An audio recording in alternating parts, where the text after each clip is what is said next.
Question number next देखेंगे किसका, quadratic equation का फ्रैक्शन वाला, मतलब न्यूमरेटर अपॉन डिनोमिनेटर वाला। ठीक है, बहुत सिंपल सिंपल से क्वेश्चन है। देखो ये वैसे नहीं है जो हमने पॉलिनोमियल में पढ़े, दोनों में हल्का सा माइनर सा डिफरेंस है, लेकिन है वैसे। क्या कह रहा है ये, the denominator of a fraction is 2 more than it's numerator. इसका मतलब क्या है, जो डिनोमिनेटर है वो न्यूमरेटर से 2 ज्यादा है। तो हमें पता है कि फ्रैक्शन क्या होता है, न्यूमरेटर अपॉन डिनोमिनेटर। अपॉन ज्यादा है, the denominator of a fraction is 2, मतलब डिनोमिनेटर ज्यादा है। तो क्या करेंगे, let's numerator be x. Numerator को क्या माना मैंने, एक्स। तो डिनोमिनेटर क्या हो जाएगा, ध्यान से देखो, तो डिनोमिनेटर क्या होगा, denominator of a fraction is 2 more than it's numerator. Numerator से 2 ज्यादा है, मतलब 2x + 2। अब क्या कह रहा है, if the sum of the fraction and its reciprocal, मतलब इस ये फ्रैक्शन हो गया, मतलब x अपॉन x + 2, यही तो बनेगा। क्यों, हमारा फ्रैक्शन क्या होता है, न्यूमरेटर अपॉन डिनोमिनेटर। तो न्यूमरेटर x है और डिनोमिनेटर x + 2 प्लस इसका रेसिप्रोकल। रेसिप्रोकल क्या होगा, मतलब ये चीज उल्टी। तो क्या हो जाएगा, ये x + 2 अपॉन x, दोनों का सम कितना दिया हुआ है, 34/50। 34/50। अब देखो ध्यान से, सर इसको कैसे सोल्व करें, ध्यान से देखना, बहुत सिंपल सा क्वेश्चन है। अब देखो, जो यहां न्यूमरेटर में है वो सेकंड में डिनोमिनेटर में है, और जो फर्स्ट में डिनोमिनेटर में है वो सेकंड में न्यूमरेटर में है। तो मैं क्या कर रहा हूं, लेट्स, जब भी ऐसा दिया हो तो इसको यही करना, ये बहुत बेस्ट अप्रोच है। x + 2 = k, मतलब इस पूरे को मैंने k मान लिया। k मान लिया तो क्या होगा मेरा, देखो ये k + 1/k = 34/50।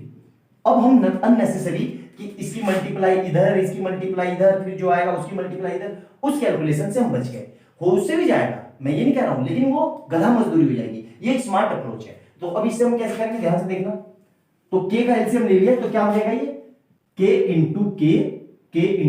प्लस इसके नीचे कुछ नहीं है तो 1, तो एलसीएम ले लिया।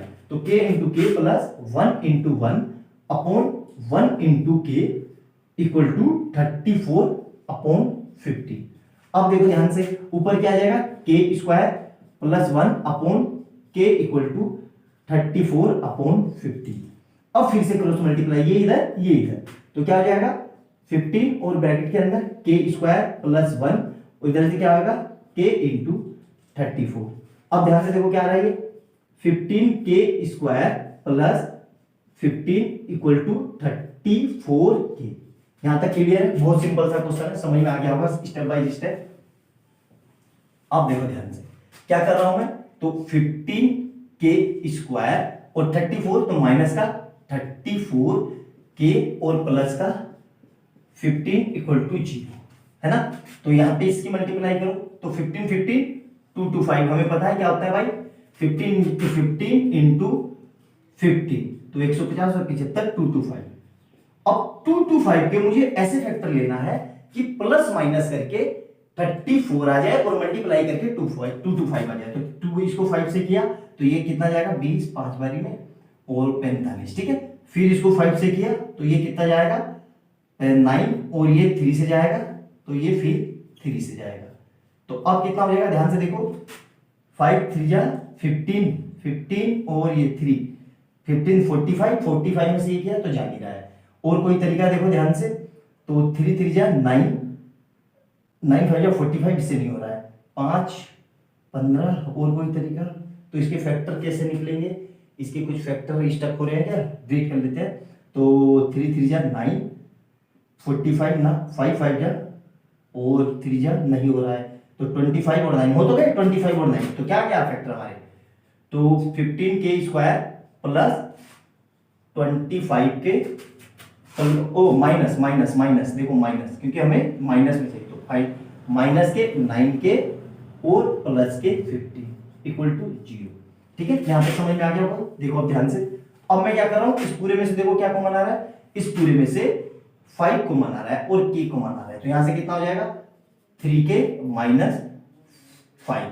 अब यहां देखो माइनस का 3 कॉमन ले लिया तो क्या आ जाएगा, ये 3k - 5 = 0। तो क्या है, यहां से क्या आ जाएगा हमारे पास 5k -3 और इधर से 3k -5 इक्वल टू 0। क्लियर है? यहाँ तक बहुत अच्छे से समझ में आ गया होगा, कोई डाउट नहीं होना चाहिए। मैंने पूरी कोशिश की आपको अच्छे से समझा सकूं।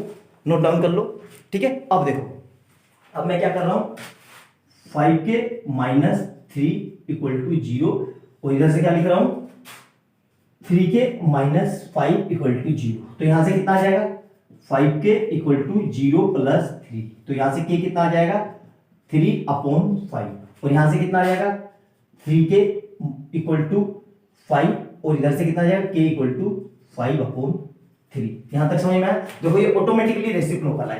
क्यों? क्योंकि हमने जिसको माना था वो रेसिप्रोकल ही थे।